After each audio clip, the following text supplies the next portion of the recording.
नारायण राणे कट्टर शिवसैनिक ते ठाकरेंशी शत्रुत्व. कसा आहे नारायण राणे यांचा राजकीय प्रवास, चला पाहूयात. एकेकाळी कट्टर शिवसैनिक असलेल्या नारायण राणेंनी शिवसेनेची सत्ता स्थापन झाल्यापासून मुख्यमंत्री उद्धव ठाकरे यांच्यावरती टीका करण्याची एकही संधी सोडली नाही. इतकंच नाही तर ठाकरे कुटुंबियातून पहिल्यांदा निवडणूक लढवणारे बाळासाहेब ठाकरे यांचे नातू आदित्य ठाकरे यांच्यावरही गंभीर आरोप करताना नारायण राणे यांनी मागे पाहिलेले नाही. अभिनेता सुशांत सिंह राजपूत मृत्यू प्रकरणात नारायण राणेंनी शिवसेनेच्या तरुण नेत्याचा उल्लेख करत थेट आदित्य ठाकरेंवरती हल्लाबोल केला आहे. आरोपांच्या फेऱ्यात थेट मातोश्री आल्याने आदित्य ठाकरे यांना या प्रकरणाशी आपला काही संबंध नसल्याचे जाहीर स्पष्टीकरण द्यावे लागले. कोरोना आरोग्य संकटातही ठाकरे सरकारला अपयशी ठरल्याची टीका नारायण राणे यांनी केली. या संदर्भात त्यांनी राज्यपाल भगतसिंह कोश्यारी यांचीही भेट घेतली. महाविकास आघाडीच्या सत्ता स्थापनेपासून नारायण राणे भाजपसाठी जोरदार बॅटिंग करत होते. कोकणात झालेल्या नारायण राणेंच्या एका कार्यक्रमासाठी केंद्रीय गृहमंत्री अमित शहा यांनी देखील हजेरी लावली होती. उद्धव ठाकरेंमुळे 1999 साली काँग्रेसची सत्ता आली. नारायण राणे यांचा गौप्यस्फोट. नारायण राणे आणि उद्धव ठाकरे यांच्यात संघर्षाला नेमकी सुरुवात केव्हा झाली ते पण आपण पाहणार आहोत. नारायण तातू राणे वादळी नेत्याचं राजकारण, पक्षकारण आणि समीकरण काय हे सुद्धा आपण नक्की पाहणार आहोत. परंतु माजी मुख्यमंत्री असलेल्या नारायण राणेंचं राजकारण आता केवळ कोकणातील काही जिल्ह्यांपुरतीच मर्यादित राहिलेले आहे का? केवळ ठाकरे कुटुंबावर टीका करण्यासाठी भाजप नारायण राणे यांचा वापर करून घेत आहे का? नारायण राणे यांच्या राजकारणात उतरती लागली आहे का? आणि आता भाजपच्या केंद्रीय मंत्रिमंडळात राणेंना स्थान देऊन पक्ष काय साध्य करू पाहत आहे? असे अनेक प्रश्न या निमित्ताने उपस्थित केले जात आहेत.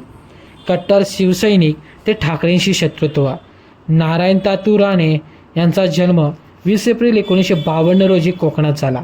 ते 20शीत असताना त्यांनी शिवसेनेत प्रवेश केला. त्या काळात तमाम कट्टर शिवसैनिकांपैकी नारायण राणे एक होते.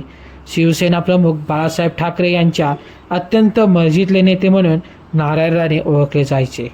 सुरुवातीला ते चेंबूरचे शाखा प्रमुख झाले. त्यानंतर 1985 मुंबई महानगरपालिकेचे बेस्ट समितीचे अध्यक्ष झाले. त्यानंतर नगरसेवक बेस्टचे अध्यक्ष आणि 1990 साली कणकवली मालवण विधानसभा मतदारसंघातून पहिल्यांदा आमदार बनले. 1991 साली छगन भुजबळांनी साथ सोडली आणि विधिमंडळातल्या विरोधी पक्ष नेतेपदाची संधी आमदार नारायण राणे यांच्या 1999 साली उद्धव ठाकरे यांनी उमेदवारांची नावं आम्हाला अंधारात ठेवून परस्पर बदलली असा आरोप नारायण राणे यांनी आपल्या आत्मचरित्रातून केला आहे. No holds barred my years in politics. कोणतेही तत्त्व आणि नियम लागू नसलेले भांडण यात ते लिहितात. महाराष्ट्र विधानसभा मुदतीपूर्वी विसर्जित करून निवडणुका घेण्याचा निर्णय भारतीय जनता पार्टी आणि शिवसेनेने घेतला. 1995 पासून सरकार चालवल्यानंतर दोन्ही पक्षांनी एकत्र निवडणूक लढवताना 171-117 असा फॉर्म्युला ठरवला. शिवसेनेने आपल्या कोट्यामधून 10 जागा इतर मित्रपक्षांना देण्याचे निश्चित केले. मात्र शिवसेनेच्या उमेदवारांची नावं शिवसेना प्रमुख बाळासाहेब ठाकरे यांच्यासही सामनामध्ये गेली. तेव्हा उद्धव ठाकरे यांनी ती पाहिली. या यादीमध्ये उद्धव ठाकरे यांनी परस्पर 15 उमेदवारांची नावं बदलली आणि आम्हा सर्वांना अंधार ठेवून निर्णय घेतला असे राणे पुस्तकात नमूद केले आहे. ठाकरे विरुद्ध ठाकरे या पुस्तकाचे लेखक आणि पत्रकार धवल कुलकर्णी यांनी मराठीशी बोलताना सांगितले, 1995 साली राज्यात युतीची सत्ता आली तेव्हा शिवसेनेने उघड 2 गट होते. एकीकडे उद्धव ठाकरे, मनोहर जोशी आणि सुभाष देसाई होते, तर दुसरीकडे बाजूला राज ठाकरे, नारायण राणे आणि स्मिता ठाकरे होते.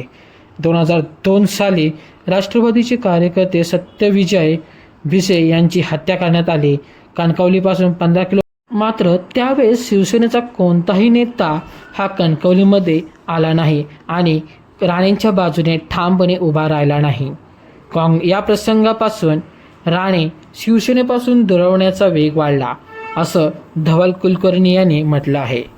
काँग्रेसमध्ये असमाधानी का होते नारायण राणे? 2005 मध्ये नारायण राणे यांनी काँग्रेसमध्ये प्रवेश केला, पण राणे काँग्रेसमध्येही स्वस्थ नव्हते. 2009मध्ये आघाडी सरकारमध्ये नारायण राणे यांच्याकडे उद्योग खातं देण्यात आलं. राणेंची महत्त्वाकांक्षा मुख्यमंत्री पदाची होती. 2009मध्ये काँग्रेस आघाडी सत्तेत आल्यानंतर राणेंना उद्योग खातं मिळालं.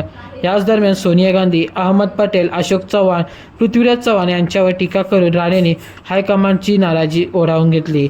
ही दरी वाढत गेली आणि 2014 नंतर फडणवीस मुख्यमंत्री झाल्यानंतर राणेंच्या त्यांच्यासोबत भेटी झाल्यात बातम्या येऊ लागल्या. युती सरकारच्या काही कार्यक्रमातही राणे दिसले. काँग्रेस पक्षाने याची दखल घेतली. दरम्यानच्या काळात सिंधुदुर्गातल्या जिल्हा परिषदेत राणेंनी काँग्रेस सदस्यांचा स्वतंत्र गट बनवला आणि काँग्रेसनं ही समितीच बरखास्त केली. यातून नारायण राणेंना काँग्रेसने थेट इशाराच दिला होता. शेवटी राणेंनी काँग्रेस सोडली आणि 2018मध्ये स्वतःचा महाराष्ट्र स्वाभिमान पक्ष काढला. याच दरम्यान नारायण राणे भाजपच्या तिकिटावरती राज्यसभेवर गेले. नारायण राणे यांचा स्वाभिमानी पक्षसुद्धा भाजपमध्ये विलीन झाला. ऑक्टोबर 2019मध्ये देवेंद्र फडणवीस यांच्या उपस्थितीत हा विलीकरणाचा सोहळा पार पडला. राणेंच्या राजकारणाला उतरती कळा का लागली? शिवसेनेत पक्षप्रवेशानंतर नारायण राणे यांचा आलेख कायम चढता राहिला. ते अगदी मुख्यमंत्रीपदापर्यंत पोहोचले, पण त्यानंतर मात्र त्यांना संयम राखता आला नाही, असंही काही राजकीय विश्लेषक सांगतात. नारायण राणेंनी शिवसेनेला सोडचिठ्ठी दिली आणि काँग्रेसमध्ये प्रवेश केला, पण नारायण राणे यांचे व्यक्तिमत्व मात्र एका शिवसैनिकाचेच राहिले असं धवल कुलकर्णी सांगतात. त्यामुळे काँग्रेसमध्ये प्रवेश करूनही त्यांना पक्षात सबुरीने काम घेता आलं नाही. याला त्यांच्या व्यक्तिमत्वाची त्रुटी जबाबदार आहे. त्यांच्या स्वभावामुळेच अनेक लोक दुखावतात. मुलांना राजकारणात आणण्यासाठी त्यांच्यापासून अनेक लोक दुरावलेत.